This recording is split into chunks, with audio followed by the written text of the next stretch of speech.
entonces aquí hoy celebrando los 50 años de Internet junto con la CNIC. Muchas gracias por permitirnos tener la oportunidad de tener una conversación con los pioneros de Internet. La semana pasada lo celebramos con un evento local en Montevideo con los pioneros locales. En ese evento mencionamos dos logros importantes que se dieron hace 50 años.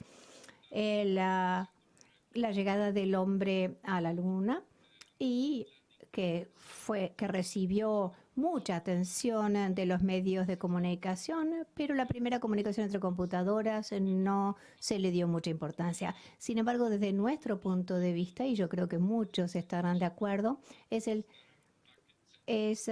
envío de paquetes por computadora fue lo más importante para las vidas humanas. Fue ese acontecimiento en particular que ha cambiado la vida de miles de millones de personas. O sea que quisiera detenerme aquí para poder escuchar a nuestros invitados y voy a permitirle entonces darle la palabra a Carlos, que les va a hablar, a hacer una breve presentación de los invitados. Muchas gracias, Oscar.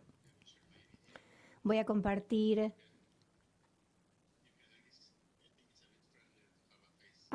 voy a mostrar mi imagen. Yo creo que es más amigable ver las caras de todo lo que están participando. Muchas gracias, Oscar, María. Bienvenidos a todos a este webinar celebrando los 50 años de Internet. Mi nombre es Carlos. Este webinar es organizado por la CNIC, que es uno de los registros internacionales, y estamos a cargo de asegurar los números IP que sean únicos globalmente. Y ese es uno de los aspectos que desde el principio se vio que era muy importante cuando se comenzó con Internet y cuando se dieron los primeros pasos. Pensamos que este aniversario realmente vale la pena celebrarlo. Estamos tratando de traer a nuestra región las voces de los pioneros de Internet. Si ustedes están aquí con nosotros hoy, probablemente porque usan Internet. No voy a describir cómo Internet ha cambiado a la sociedad y el enorme impacto que ha tenido en la vida de todos nosotros. Alcanza con decir que este webinar les va a traer oradores de Uruguay, Canadá y de Estados Unidos. Los participantes que se inscribieron vienen de por lo menos una docena de diferentes países. ¿Alguna vez se preguntaron cómo había comenzado todo? Bueno, comenzó exactamente hace 50 años con un humilde paquete, 2 pequeños bits de información que se transmitieron entre 2 computadoras en California que estaban a una distancia de 400 millas una de otra. Los 60 fueron tiempos muy interesantes, no necesariamente por las mejores razones, porque entre ellos estaba la guerra de Vietnam, la carrera del espacio, la música tan apabullante de los 60. Y entre estos acontecimientos que realmente sacudían a la sociedad, en 1969 se dio el nacimiento de Internet, un evento que estamos celebrando hoy y que ha sido seguramente el que tuvo un mayor impacto en nuestras vidas. Hoy quisiera llevarlos nuevamente al comienzo, a aquellos tiempos, y que puedan escuchar directamente de los que estuvieron allí cómo fueron esas historias del nacimiento de Internet. En primer lugar, les quisiera recordar un par de cosas. Por favor, recuerden utilizar las ventanas de chat en español o en inglés para enviar sus preguntas. Por favor, identifíquense e identifiquen también a la persona a la que le están enviando la pregunta. Y por favor, recuerden que aquellos de ustedes que están escuchando el canal de audio de español, tal vez tenga una cierta demora en la interpretación. Por lo tanto, quisiera presentarles entonces a los oradores. Tenemos, en primer lugar, a Leonard Kleinrock, que es un ingeniero científico de la computación estadounidense, que realizó muchas contribuciones importantes al campo de las redes informáticas y en particular desde el aspecto teórico, al pensamiento teórico. Obviamente, como todos saben, también desempeñó un papel fundamental en el desarrollo de ARPANET. Tenemos también a Charlie Klein, también científico de la computación de la UCLA, que trabajó bajo Leonard Kleinrock. Y Charlie también participó en la instalación de un IMP, es decir, el precursor de los enrutadores modernos, que permitió que la conmutación de paquetes funcionara en ARPANET. Charlie fue quien envió el primer mensaje exitoso por ARPANET, que la idea era que el mensaje fuera la palabra login, pero, o por lo menos parte de eso, y seguramente vamos a escucharlo contar esa historia. Steve Crocker es, yo diría que es uno de los mejor conocidos entre los miembros de la comunidad de Internet. Ha estado con nosotros desde el comienzo de lo que llamamos la comunidad de Internet. ICANN ha sido justamente una de esas organizaciones en las que él trabajó y fue el líder del grupo de trabajo sobre redes que llevó el desarrollo de protocolos de host a host y aplicación de ARPANET. Fue integrante de la directiva de ICANN durante varios años y lo ha presidido durante varios años. Otro de los pioneros originales, Vint Cerf, desgraciadamente no puede acompañarnos hoy, pero nos envió unas breves palabras en video, de manera que vamos a comenzar ahora nuestro panel de hoy con el video de Vint y luego le daremos la palabra a Leonard. ¿Podemos entonces comenzar con el video? Hola, mi nombre es Vint Cerf, soy evangelista en jefe de Internet de Google y también soy conocido como uno de los padres de Internet. Realmente le quiero agradecer a María Gallo por permitirme participar de las celebraciones de los 50 años de la primera conexión de entre dos computadoras, la predecesora de Internet. Dos nodos, uno en UCLA y uno en Stanford, fueron interconectados por la nueva ARPANET el día 29 de octubre de 1969, hace literalmente 50 años. Eso comenzó entonces una evolución que de última culminó con la invención y la difusión de la tecnología de Internet que ahora utilizan ustedes y tantos otros. De hecho, me gustaría agradecerle a la CNIC por el papel que desempeñó en el desarrollo de Internet en las áreas donde es responsable de asignar las direcciones IP y, por supuesto, de ayudar a la gente a utilizar y a usar diferentes usos de Internet. Por lo tanto, tenemos que celebrar este 50º aniversario con este acontecimiento, pero también es importante reconocer que Internet todavía tiene mucho por recorrer en términos de nuestra comprensión de cómo hacer que funcione mejor, cómo hacer que sea beneficioso, cómo lidiar con algunos aspectos negativos de Internet, de esa plataforma que a veces gente malintencionada abusa. Todo esto exigirá conclusiones técnicas como regulatorias, o al menos respuestas regulatorias que deberán tomarse más allá de las fronteras nacionales. El secretario general de las Naciones Unidas encargó la creación de un panel de alto nivel en cooperación digital, cuyo informe se presentó al secretario general en junio de 2019.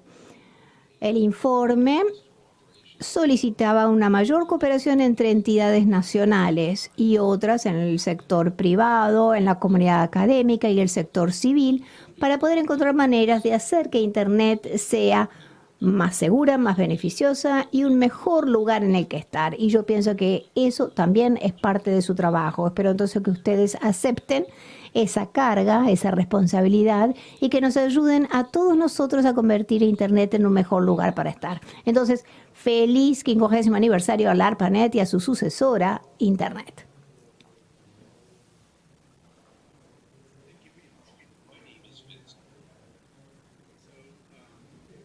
Muchas gracias, Vint. Vamos a comenzar entonces nuestro panel de esta tarde con Leonard.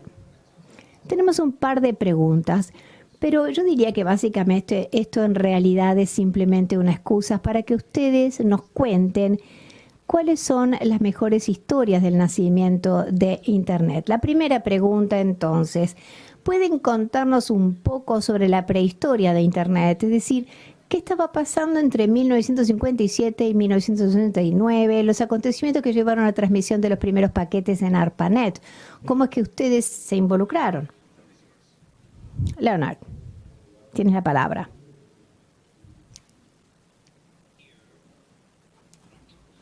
El 4 de octubre de 1957 se hizo el lanzamiento del Sputnik, el primer satélite espacial, y el presidente Eisenhower reconoció que los rusos estaban teniendo una cierta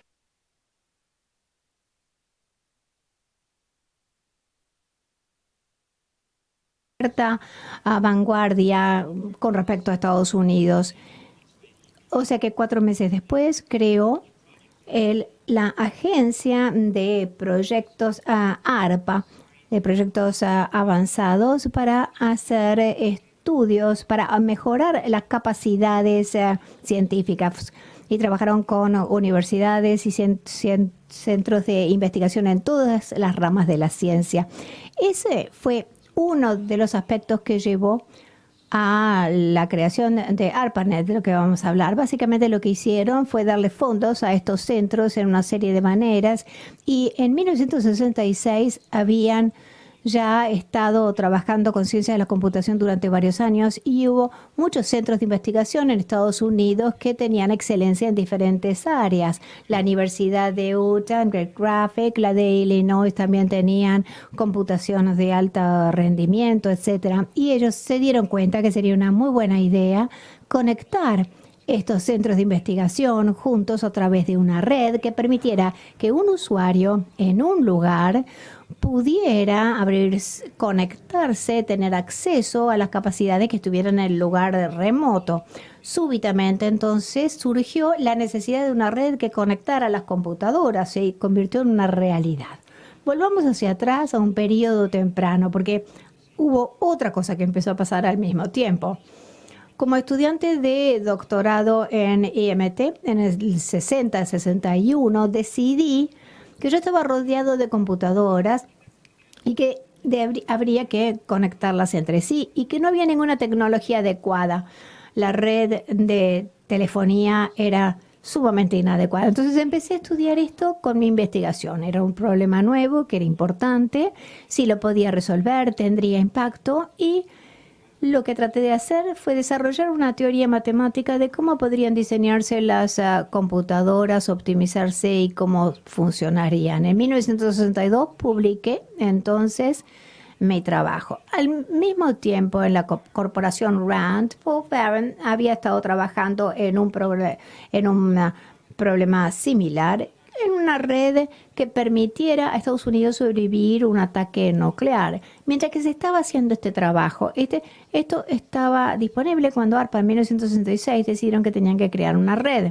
Entonces me vinieron y que formaron una comunidad de investigadores. Algunos, Larry Roberts era uno de mis ex compañeros de MIT, y nos juntamos en un grupo con las especificaciones de qué era lo que tendríamos que hacer y diseñar. La especificación se llevó a que se llamara un contrato que ganó una compañía, BBN, que ganó el contrato en diciembre del 68, y se decidió que la UCLA, donde yo era profesor, sería el primer nodo de este nodo, y lo implementé porque básicamente teníamos la pericia técnica para entender cómo debería funcionar, y luego pudimos entonces generar experimentos para someterlos a prueba y ver cuáles eran las fallas y cómo las podríamos mejorar.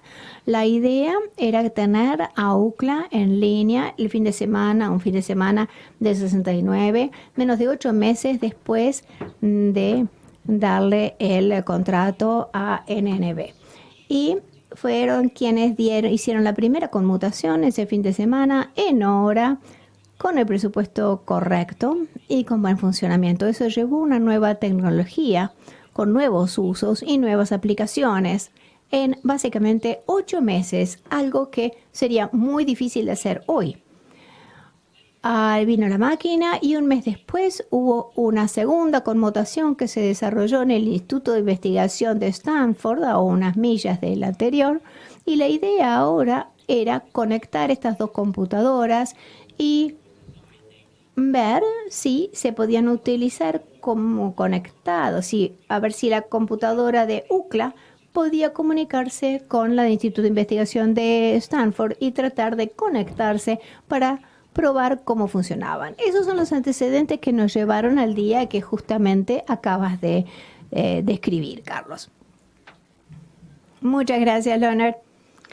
Quisiera pasar ahora a Charlie. Charlie, ¿qué podrías compartir con nosotros? Yo estaba trabajando en el sistema operativo de una computadora en UCLA y Len trajo el proyecto de ARPA para que nos conectáramos con el Internet y entonces empecé a trabajar para ver cómo podríamos conectar nuestra computadora con el conmutador. Hubo también un ingeniero de hardware que armó todo el hardware para que la computadora de la UCLA pudiera conectarse. Cada uno de los centros tenía que formar su propio hardware. No había ninguna norma, ningún estándar que seguir, sino que lo que había que hacer es decir, bueno, acá están las señales, esta es la tensión, estas son las sincronizaciones y ustedes son los que tienen que hacer que esto funcione. Y tuvimos un tipo que hizo un trabajo excelente. Y yo trabajé en el software para ver cómo nos podíamos conectar con el conmutador y enviar algo. Y en unos pocos días, de hecho, fuimos capaces de enviar transmisiones entre nuestra computadora y el teletipo. Y el impacto era tener computadoras virtuales que si ustedes enviaban un mensaje a esa dirección, pondrían los mensajes en el teletipo. Un mes después, Stanford llegó y consiguieron su conmutador y ahora tratamos entonces de ver si podíamos comunicarnos con la computadora de Stanford. El sistema de ellos era un poco más maduro y pudieron crear la parte de que si yo enviara caracteres se le podría hacer una interfaz con el sistema operativo. Yo hice una aplicación donde nosotros se le mandábamos a Stanford y ellos lo podían reenviar como si vinieran de una terminal local y eso volvía de su sistema, que normalmente lo hubiera hecho la impresión en la terminal, pero ellos nos lo enviaban a nosotros a la UCLA y nosotros lo podíamos hacer en nuestra terminal. Y como se ha descrito, yo estaba sentado en el teléfono hablando con Bill DeVar y decía, estoy por probar esto. A ver, te voy a enviar algo. Su sistema necesitaba que uno escribiera la palabra login para abrir sesión. Y él dijo, bueno, recibí la L y yo vi que la L aparecía en mi terminal. Me mandó la O, me avisó y yo la vi en mi terminal. Puse la G, él recibió la G, pero en un momento dice, aquí pasó algo malo. Y lo que resultó es que su sistema sabía cuáles eran los comandos que tenía y entonces el comando mismo ponía login y él no esperaba que aparecieran ya espontáneamente esos caracteres. Bueno, media hora después volvimos a probar y esta vez funcionó todo. Yo pude conectarme desde lejos y hacer las cosas. Y bueno, estuvo bueno. Era tarde, en la noche, fue divertido. Y eso fue un poco el principio. Mientras tanto, Steve Crocker estaba trabajando con un grupo de gente para ver cómo podíamos hacer que estos sistemas de hecho hicieran otra cosa y no solamente conectarse, cómo hacerlos más generales. Y lo que se dijo es, bueno, había habido redes pero con fines especiales. Por ejemplo, la Sage. A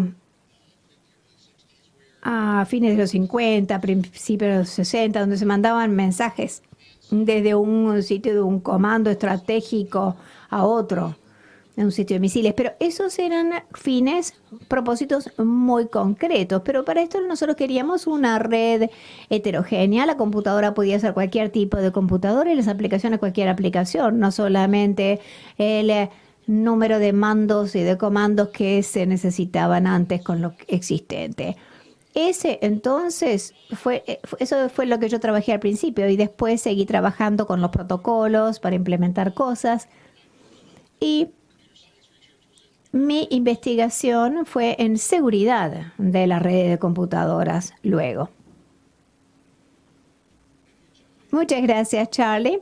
Ahora, Steve. Bueno, muchas gracias. Es un placer estar aquí. Es un poco irreal pensar en que podemos pensar hacia atrás 50 años. Uno nunca hubiera pensado que esto tendría un impacto como el que tuvo. Como decía Charlie, no solamente estábamos interesados directamente en conectarnos con computadoras distantes, sino que la visión era mayor de que las computadoras podrían trabajar juntos para resolver algún problema o que podría haber otros tipos de aplicaciones. Algunos de nosotros tratamos de pensar en el caso general, cómo se pueden construir protocolos y compartir estos protocolos entre las diferentes máquinas. Y en particular, lo más particular es que comprendimos que no íbamos a hacer las cosas bien desde el principio, que habría ideas que surgirían más adelante y era importante dejar espacio para poder ir incorporando las nuevas ideas. Por lo tanto, gravitamos hacia un marco abierto que pudiera hacer que hubiera algunos protocolos base, pero que encima de eso se pudieran agregar otras aplicaciones. Entonces, cosas como Skype, HTTP, www, ese tipo de cosas en general fue parte de la visión que tuvimos sin saber los detalles exactos de cómo iban a ir surgiendo cada uno de ellos. Como describía Leonard y Charlie, formamos un grupo de trabajo en red y tenemos contrapartes de los diferentes computadoras de los diferentes hosts que habían trabajado inicialmente y se fue expandiendo a medida que se expandía la red y desarrollamos por un lado el marco social para que pudiéramos trabajar juntos y por otro lado el marco técnico para construir los protocolos. Parecía, en cierta manera, que sería sencillo. Yo tenía otras ideas de investigación en mente. Yo no pensaba que esto fuera tan entusiasmante intelectualmente como otras ideas que yo tenía, pero me equivoqué porque resultó que esto era muy interesante, incluso desde un punto de vista de la investigación, además de obviamente los beneficios prácticos. Y luego, un poco después, sí, bueno, poco tiempo, si consideramos que fueron 50 años, resultó evidente que tendríamos que conectar otras redes por múltiples razones. Internacionalmente, diferentes tecnologías, diferentes organismos, y eso llevó al nacimiento de Internet, y aquí es que estamos hoy.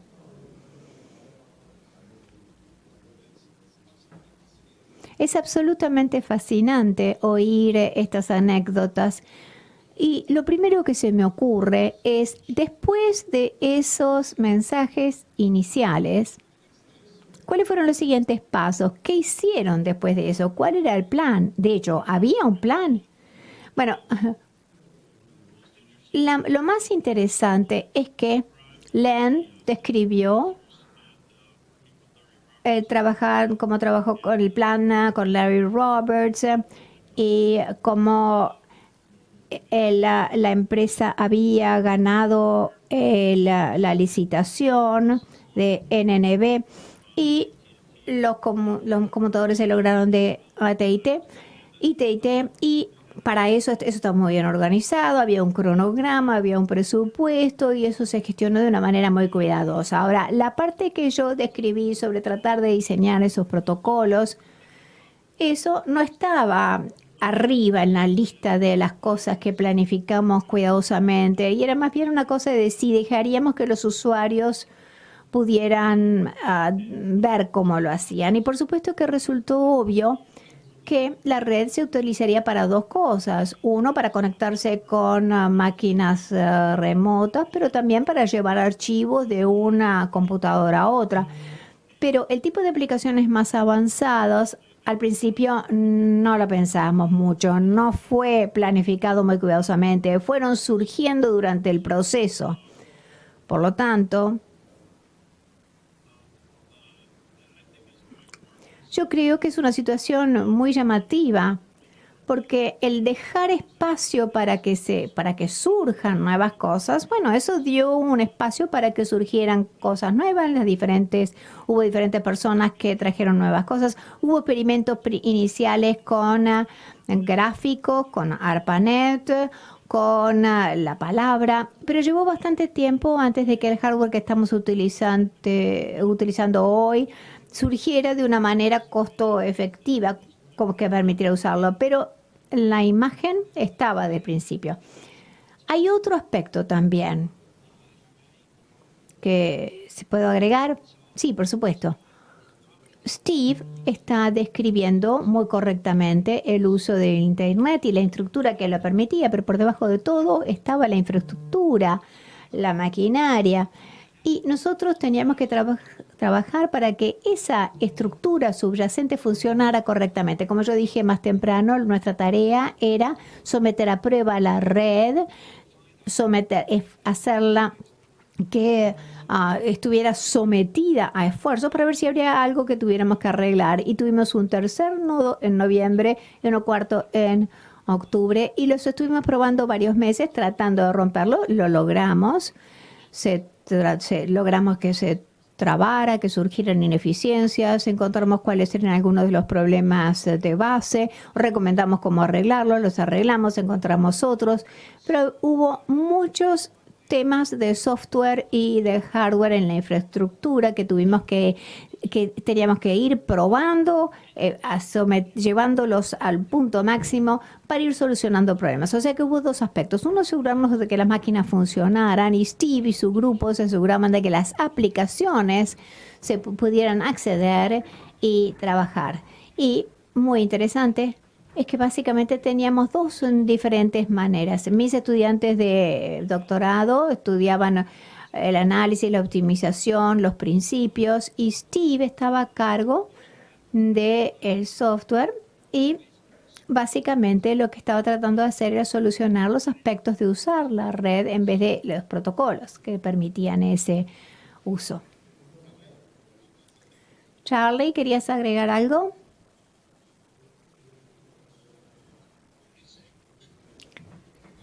Si quieres agregar algo.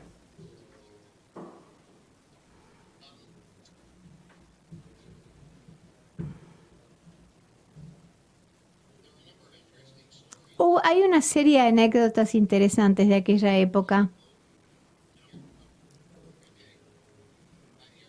Sí, te oigo, no sé si me ven. Como decía, había una serie de anécdotas interesantes. Por ejemplo, en el proceso de licitación, AT&T, IBM no quisieron presentarse. Uno porque dijeron que no iban a funcionar y otro que iban a utilizar procesos que no funcionarían en absoluto. Y hubo dificultad de cubrir las líneas y tuvo que usarse un módem especial para crear circuitos que se utilizarían. BNN tuvo una idea interesante. Cuando nosotros siempre había dos líneas de cada lado, por lo menos inicialmente, para tener redundancia, de manera que teníamos una de UCLA hasta Santa Bárbara, Stanford, el Instituto de Investigación, y aparentemente se caían al mismo tiempo. Y resulta que AT&T estaba haciendo multiplexing en las dos líneas en el mismo circuito con diferentes frecuencias. Entonces, cuando una línea caía, la otra caía. O sea que la redundancia no nos servía para nada.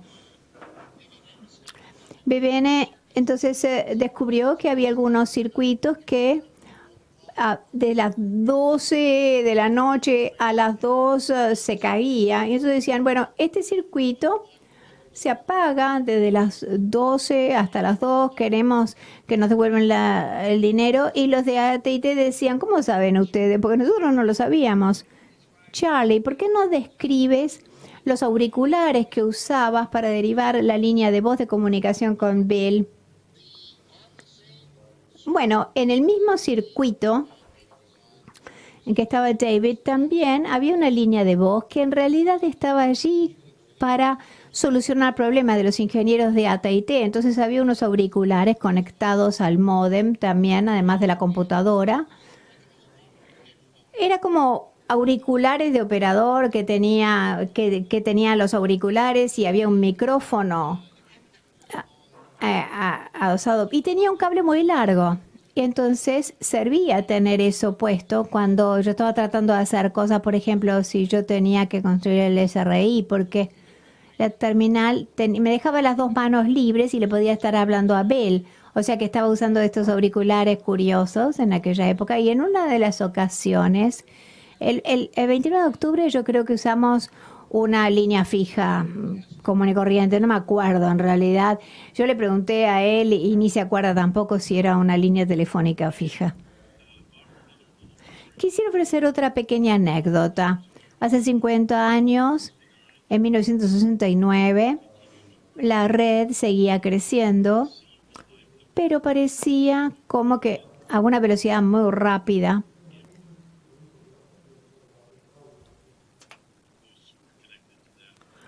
Y algunas veces un host, a veces dos, a veces tres en un sitio. 2 años después, en 1971, corté un poco mis estudios de grado y fui a Washington a trabajar para Roberts en ARPA. Y lo primero que me pidió que hiciera fue que consultara con un grupo de la Fuerza Aérea que iba a conectar sus computadoras a la red para hacer una prueba de enviar archivos por ARPANET y comparándolo con transportar esos archivos con la red del Departamento de Defensa.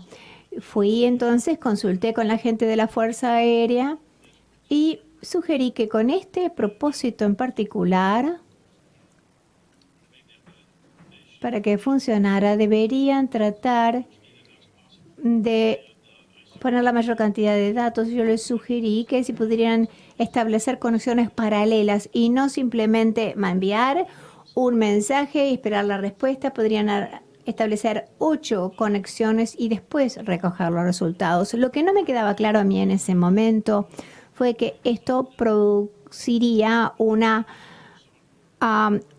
inundación en la red. Y fue finalmente cuando lograron que el software funcionara unos meses después, la red se cayó. Y cuando digo que la red se cayó, estoy hablando de toda la red en todo Estados Unidos. Y murió en 4 segundos. Ahora, esta pobre gente muy competente, los oficiales de la Fuerza Aérea, que eran también graduados en la Universidad Cercana, no sabían qué era lo que había pasado. No había pasado nada, aparentemente. Mientras tanto, en Cambridge, cerca de Boston, la gente de Bolt, Beranek y Newman vieron que se había caído la red y tuvieron que trabajar para solucionarlo. Y mientras que estaban trabajando, la gente de Oklahoma, de la base de la Fuerza Aérea, volvió a intentar. Y 4 segundos después, se cae toda la red. Con el tiempo se dieron cuenta que que el otro estaba funcionando y lograron restituir la red. Y en el curso de esa conversación dijeron, bueno, Crocker nos dijo que hiciéramos eso. Crocker en ese momento estaba sentado en una reunión en una sala cerrada en MIT sobre un tema diferente y entró alguien, me golpea el hombro y me dice, tenés una llamada. Fui al teléfono y había algo de BBN que me gritaba y no decía ni quién era, aunque me pude dar cuenta de quién era. Y me acusó de que lo había hecho a propósito. Y yo le dije, no, realmente no lo hice a propósito. Yo en ese momento era un empleado de gobierno y yo le dije, bueno, en este momento es más mi red que la de ustedes, o sea que esto nunca lo haría a propósito. Pero fue una experiencia que dejó sus enseñanzas. Y se hicieron ajustes y ese problema desapareció. Pero como decía Len, bueno, ese es uno de los ejemplos del tipo de cosas que describía Len, de aprender de la dinámica, de la maquinaria de fondo y cómo manejar los problemas que iban surgiendo. Afortunadamente eso hoy no ocurre. Hay suficiente resiliencia y suficientes controles dentro de la red de manera que no se caiga toda la red de golpe. Sí, hubo algunas veces que se cayó, muy interesante. Me acuerdo que hay algunas historias como de una caja de Pandora. Hubo una vez en que el conmutador decía que no tenía ninguna demora. Y entonces todo el tráfico de la red iba por Harvard y cada vez que Harvard le enviaba, le volvía a Harvard, de manera que finalmente esa red cayó, porque todos usaban la misma red. Pero hay otras historias interesantes. Por ejemplo, la primera, la primera línea entre Stanford y UCLA sigue funcionando hasta abril del 72 y uno puede ser un héroe agregándole más links a una red, pero si usted saca un link y la red se cae, ya uno deja de ser héroe. Entonces se necesita tecnología de diseño topológico para poder diseñar las topologías a medida que íbamos trabajando. Y el argumento es, no se puede diseñar una topología en la parte de atrás de un sobre. Es muy difícil. Entonces, para noviembre del 72, justamente la red parecía la parte de atrás de un sobre, que es una historia interesante. Otro caso en que cayó la red fue que un día duplicaron el almacenamiento en el conmutador, el almacenamiento de hardware, y ahí cayó la red. Y esa es una historia más larga, pero es decir, agregándole capacidad se provocó otro tipo de falla de la red. Era un bug del software.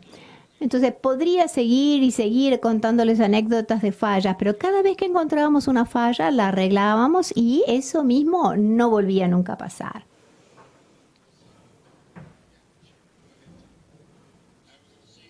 Iba a decir que mientras que la red como un todo no se cuelga, no se cae, sí, aparecen errores que pueden hacer que parte de la red. Por ejemplo, Gmail cayó en varias ocasiones por algunos errores de configuración en Google, historias similares. Entonces, la red en sí, es verdad, no se cae todas juntas, pero hay partes importantes que sí, hay veces que han caído.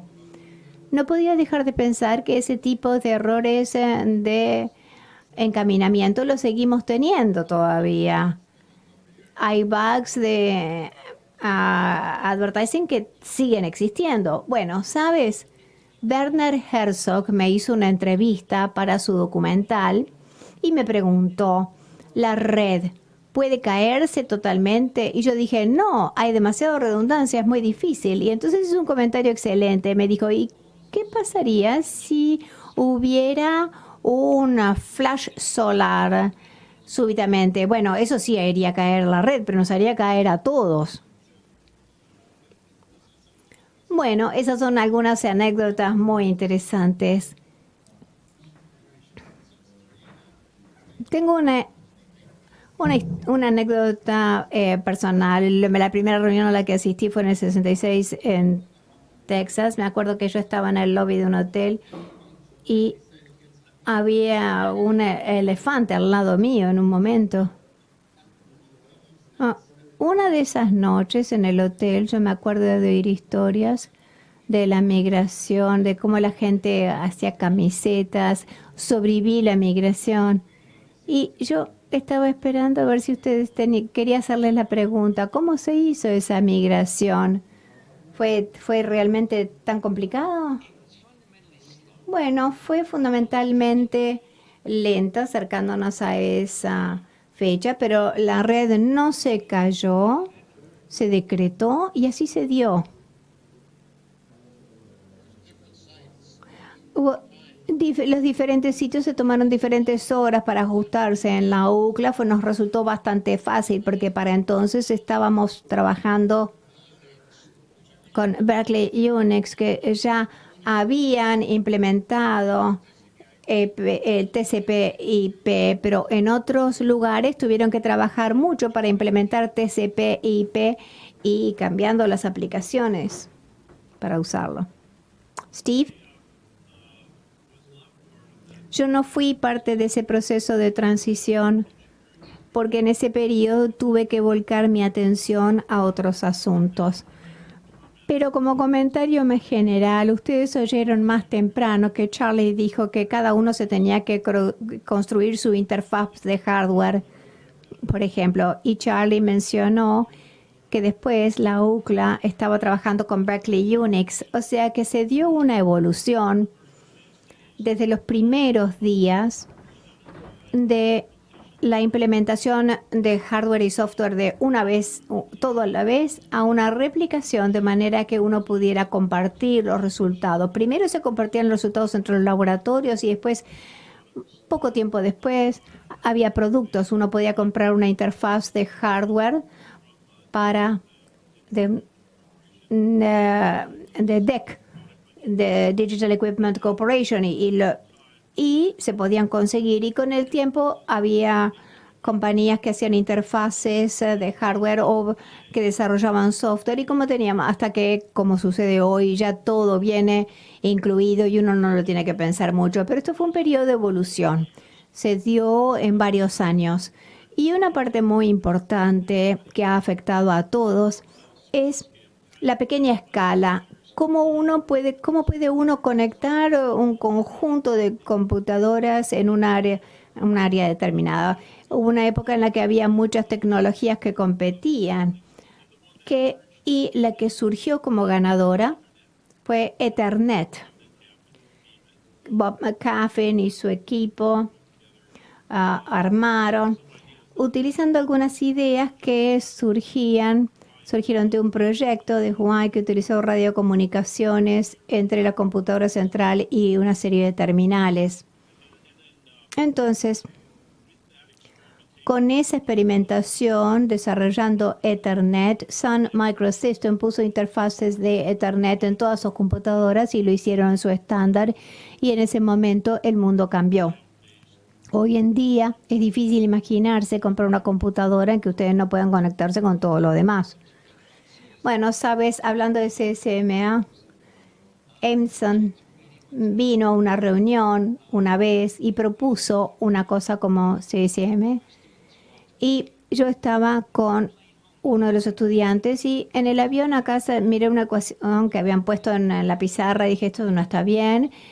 Y lo corregimos y Forward hizo el Carries Sense Multiple Access, hizo una tesis de doctorado con eso. Sí, lo otro es que Abramson, yo estaba trabajando en ARPA y vino a mi oficina. Yo no le había estado prestando atención a la red Aloha, pero estaba hablando con él y me lo describía y yo estaba muy impresionado con la idea de que uno tiene simplemente esas terminales que envían cuando quieran.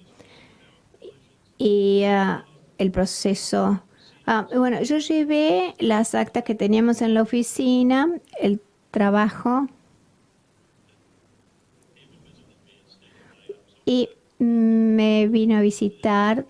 Y dice, este es un trabajo interesante, tal vez lo encuentres interesante. Entonces me mostró el trabajo y él también se enojó con las matemáticas del asunto y se fue a su casa y puso las ideas en un cable y de allí surgió Ethernet.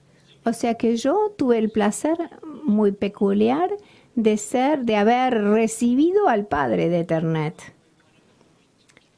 Bueno, hablando de los IMS, de los conmutadores que se juntaron. La idea, lo que simplificó la vida de Charlie, de Steve y la mía, fue crear un conmutador especial. Ahora, desde la computadora, la idea era llevar toda la funcionalidad de comunicaciones fuera del host y no sobrecargarlo con demasiada complejidad y poner todo en una máquina especial que ahora le llamamos routers, que simplificaba mucho el diseño de la red y el tipo de interfaces que teníamos que crear en vez de hacer una cirugía mayor en el sistema operativo, hicimos una cirugía menor, como describía Charlie, que nos permitía conectarlo con la red. Y eso mismo ocurría en todos los sitios de la red. El caballero que sugirió esa separación es Wes Clark, del Lincoln Laboratory.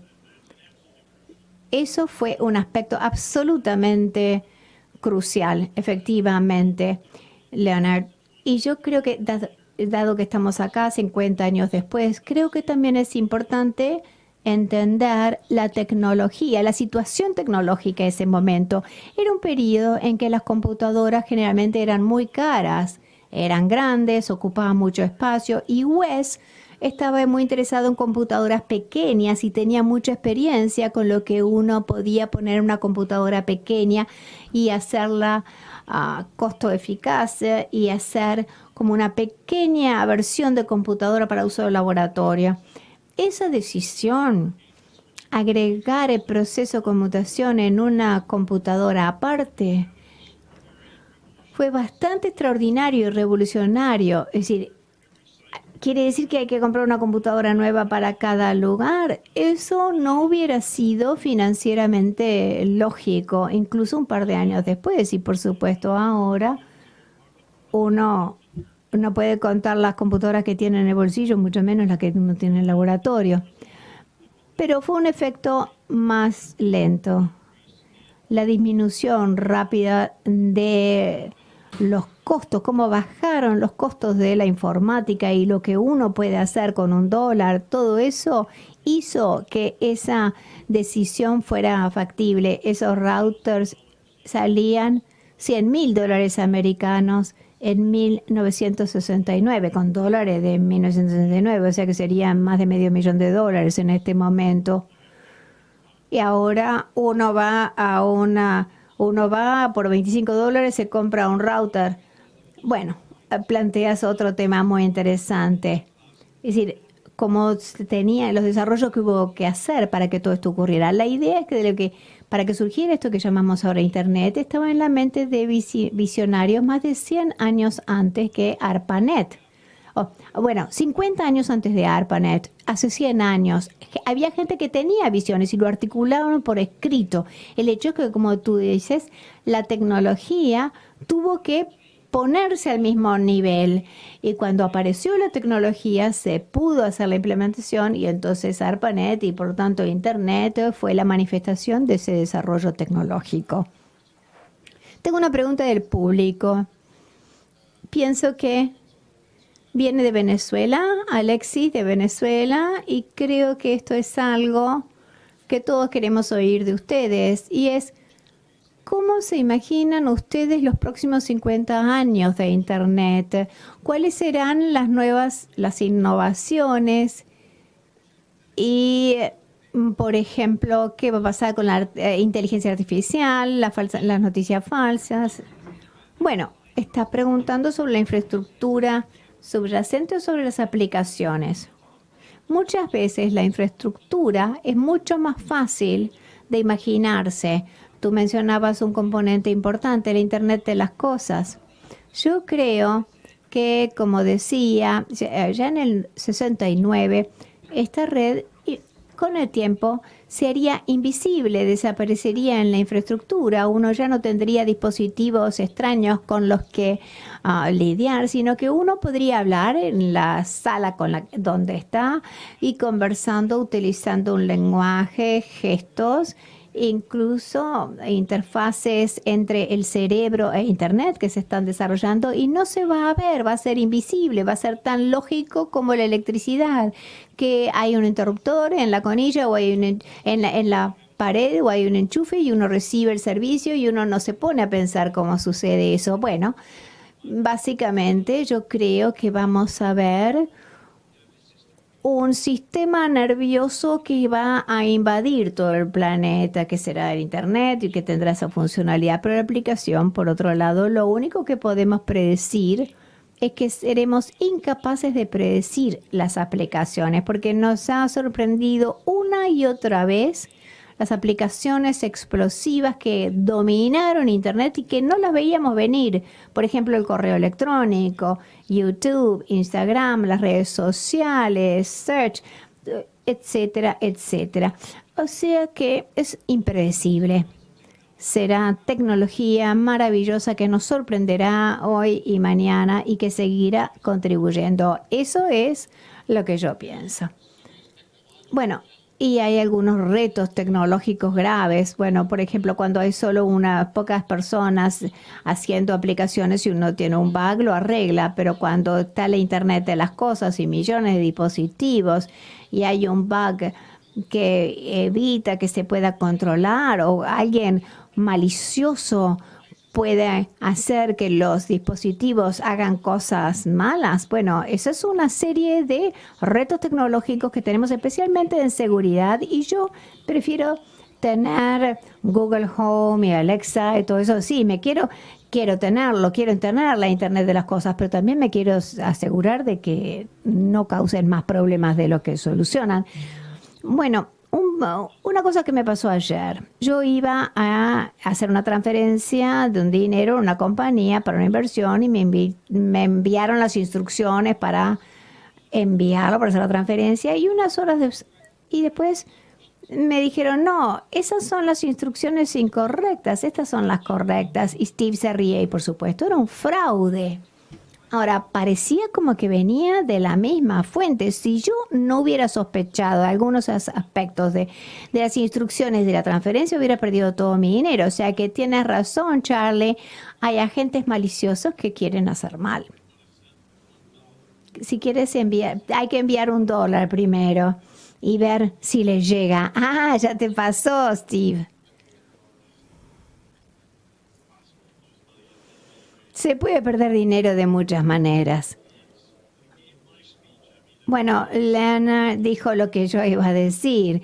Yo iba a decir, bueno, Internet va a desaparecer de la vista, pero es porque va a estar en todos lados y uno ya no va a preguntarse. Cuando uno va a algún lado, ¿hay conexión a Internet? Al igual que uno no pregunta si hay electricidad en la mayoría de los puntos del mundo. Y como decía Charlie, van a surgir dificultades relacionadas con la seguridad. La seguridad es todo un tema y tiene diferentes aspectos y no todos tienen la misma solución. O sea que pueden surgir los problemas, ya sea que haya bugs y luego uno tiene los efectos sociales, el mal uso de los datos, la vigilancia. Es imposible saber cómo va a salir todo. Ahora, los aspectos sociales no solamente incluyen, obviamente, el uso indebido, sino como está viendo todo el mundo ahora, hay valores que varían en diferentes partes del mundo. Los diferentes países tienen diferentes éticas sobre la libertad de la palabra, el papel del gobierno y el comportamiento del ciudadano, del individuo. Y como la red nos conecta a todos en el planeta, estas diferencias ahora entran en conflicto unas con otras. No hay una solución obvia de que vaya a ser sencillo. Vamos a tener varios tumbos a medida que hacemos los próximos pasos durante bastante tiempo. Excelente. Tengo algunas preguntas del público, pero me parece que sería interesante entonces ver algunas preguntas del público. Voy a comenzar con una. Voy a juntar dos preguntas en uno porque pienso que están relacionados. ¿Cómo piensan que se va a hacer la implementación de 5G? ¿Cómo va a afectar a Internet, si es que la va a afectar? ¿Y cómo creen ustedes que el hecho de que ahora el video es la aplicación, que piensan que ustedes piensan que van a afectar la manera como funciona la red en el futuro? Bueno, 5G es simplemente otro paso hacia la invisibilidad de la red. Tenemos acceso excelente en muchas áreas, no en todos lados, y el ancho de banda va a ser cada vez un problema menor. Pero el uso de esta red seguirá siendo un reto. La infraestructura va a seguir evolucionando, 5G, por ejemplo. Charlie, Steve. A ver, Charlie, tú. Iba a decir que uno de los problemas de 5G es que si bien aumenta la velocidad drásticamente, no va muy lejos, entonces se necesita trillones y trillones de puntos de acceso, mientras que una torre celular ahora va 1 milla, mientras que con 5G hay que poner muchísimos puntos de acceso por todos lados y eso también tiene problemas de cómo volver a la red principal. Va a ser un despliegue realmente complicado, pero como decía Len, es simplemente otro tema de tecnología de transmisión que se va a ir solucionando. Había una segunda parte de tu pregunta que no la oí. ¿Cómo creen ustedes que ahora que el video es la aplicación principal en la red, cómo piensan ustedes que eso va a afectar la escala en el futuro? Bueno, eso es muy interesante porque estamos viviendo en un periodo donde las comunicaciones principales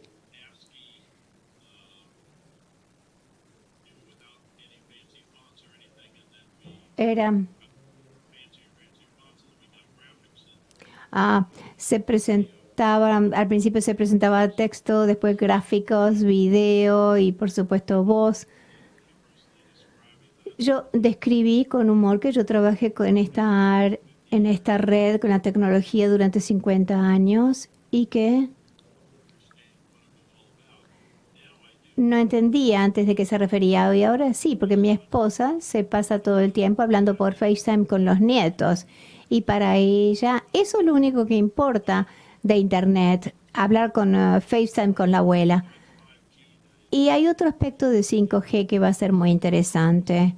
Ya estamos viendo un poco, van a ver bastante más, creo yo, que va a afectar de manera muy positiva a América Latina. Son los satélites de órbita baja. Lleva mucho tiempo llegar a una órbita de sincronía y en medio segundo va ida y de vuelta, pero cuando las órbitas son bajas se puede tener comunicaciones en tiempo real y podemos llegar a las áreas rurales y montañosas de una manera que es muy difícil de hacer con líneas fijas. Entonces, yo creo que van a tener un enorme papel en llegar a la segunda mitad de la población. Es decir, en este momento la mitad de la población mundial está conectada y para ver cómo podemos llegar al resto del mundo, yo creo que eso va a jugar un papel muy importante. Lo que dices es muy importante, Steve, pero el contenido de streaming es muy interesante y sobre eso tengo dos comentarios. El primero es, podemos agradecer mucha parte de la capacidad de hacer tráfico de video a Danny Cohn, un investigador que hace muchos años pidió que TCP se separara en TCP e IP para hacer poder funcionar UDP encima de IP que permite que pase el tráfico de streaming sin todos los paquetes en orden que exige TCP. La capacidad entonces ya se tiene desde los años 70, principios de los 80, de dar capacidad de streaming. Lo segundo es que desde que ese tráfico ha sido un componente tan importante del tráfico de Internet, abre efectivamente la posibilidad de otro tipo de arquitectura. Charlie habló de la conmutación de circuitos, que era muy inadecuado para las comunicaciones por computadoras antes, pero al mejorar la tecnología, uno puede introducir la conmutación de circuitos rápido, donde uno puede mandar el tráfico y la capacidad está en estos días. Una vez que vamos a un sistema de conmutación de circuitos rápidos, tenemos una ventaja, porque es como una asignación de ancho de banda de espacio-tiempo. Uno puede mandar datos por la red sin poner las direcciones de fuente y destino, de origen y destino. Todo se determina por dónde están y cuándo están. Si eso fuera así, si nosotros pudiéramos enviar datos sin dirección de origen y destino, eso daría gran seguridad porque pasan unos bytes y uno no sabe a dónde van, de dónde van, tal vez estén encriptados, tal vez no, pero ahora yo sé decir de dónde viene y a dónde va, entonces eso abre el potencial de nuevas arquitecturas, ciertamente en casos de donde no hay internet, en Greenfield, donde todavía no hay tráfico. Pero ese es un tema de investigación. Bueno, es un punto excelente. Quisiera agregar un comentario técnico pequeño. El enfoque inicial de la conmutación de paquetes era usar el ancho de banda de una manera muy eficiente. Lo que resultó muy rápidamente es que se necesitaba espacio en los routers, en los conmutadores para los buffers, y los switches originales tenían muy poco espacio. Y eso ha sido muy importante, que las memorias se abaraten y que uno pueda tener suficiente memoria para poder encaminar estas cosas y para hacer ese switching muy rápido, como lo describió Leonard. Bueno, muchas gracias. Por un minuto hablaron de una pesadilla que es ATM. Bueno, ATM, Frame Relay, son diferentes aspectos de explorar eso entre el direccionamiento, la preasignación de la predistribución de espacio, los circuitos, etcétera. Bueno, me gusta ATM, pero cuando me empezó a gustar, se murió. Tengo algunas preguntas más de Ecuador. Hace una pregunta muy interesante. ¿Nos puede contar un poco de cómo empezaron a trabajar y cómo interactuaban con los temas de protocolos de IPF, la coordinación de la numeración de los nombres, lo que dio nacimiento a organizaciones como la CNEC, en los orígenes de IETF? Steve, eso es para ti. Sí. Las primeras discusiones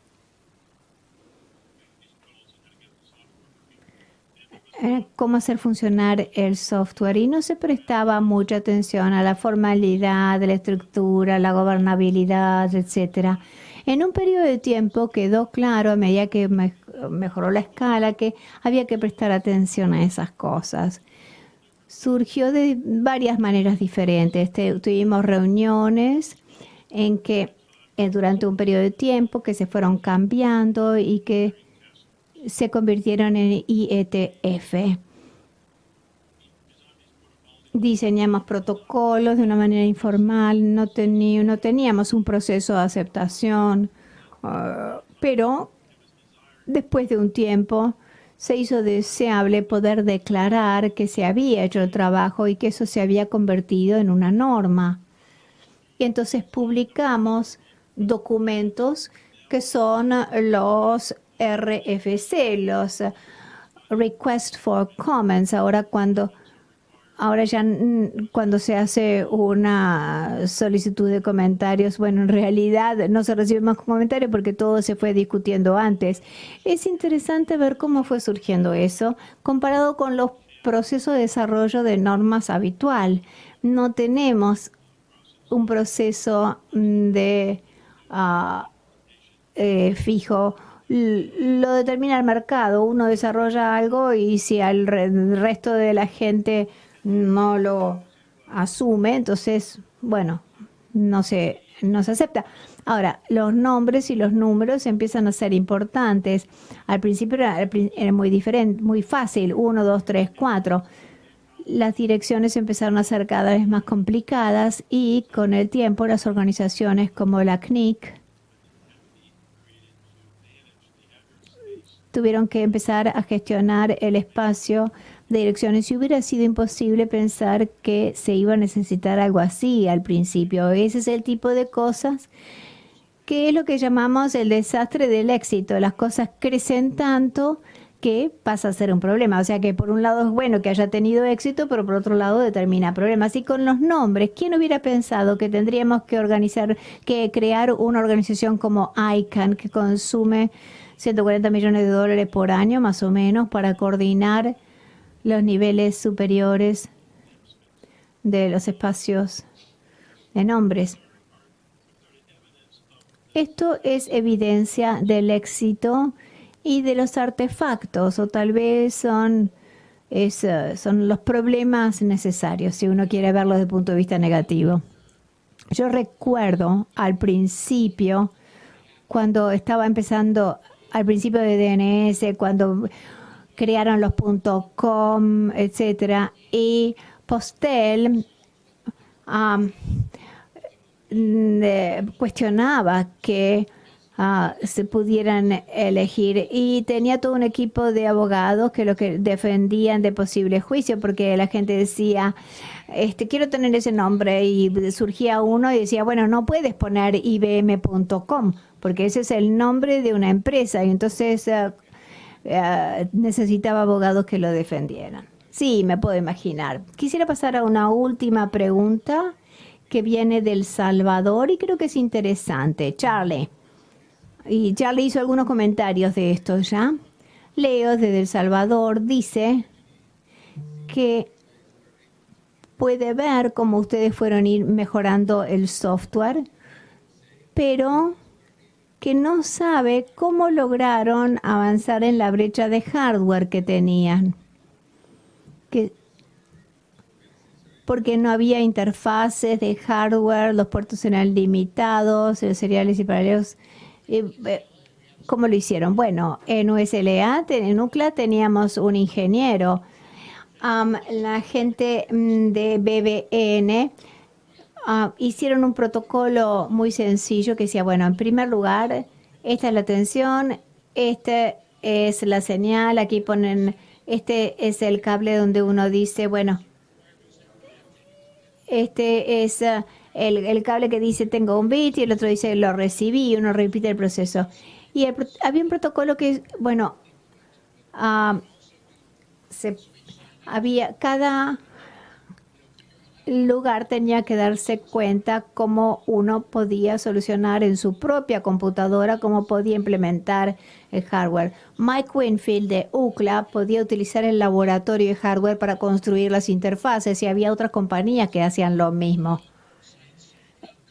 Algunas de las universidades tuvieron que contratar a alguien para que les desarrollara las interfaces. Para los casos de las computadoras que se usaban varias veces, después de que se podía hacer una, después se empezaron a hacer copias de lo que ya había funcionado y nos fuimos arreglando. Yo tuve una oportunidad de hablar con Mike Winfield hace unos días, Charlie, porque me conectaste con él, así que te lo agradezco. Y él destacaba algo que yo no me había dado cuenta antes, porque para su tesis de maestría, él trabajó con la interfaz con el hardware para display de gráficos. Y él ya estaba familiarizado entonces.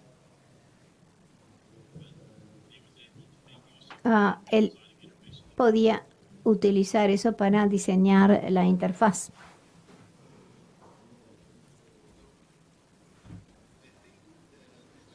Creo que con esta última pregunta llegamos al final del webinar. Realmente les quiero agradecer mucho a todos ustedes, a todos de aquí, desde la CNIC Montevideo. Hemos pasado una hora sorprendente. Les quiero agradecer por su tiempo y por haber venido aquí. Y no solamente eso, sino que todos estos días estuvieron haciendo pruebas de audio, o sea que les queremos agradecer mucho. Bueno, felicitaciones. Fue un placer estar con ustedes. Sí, ha sido un placer poder tener esta conversación hoy. Buenas preguntas, buena discusión, una excelente organización. Muchas gracias.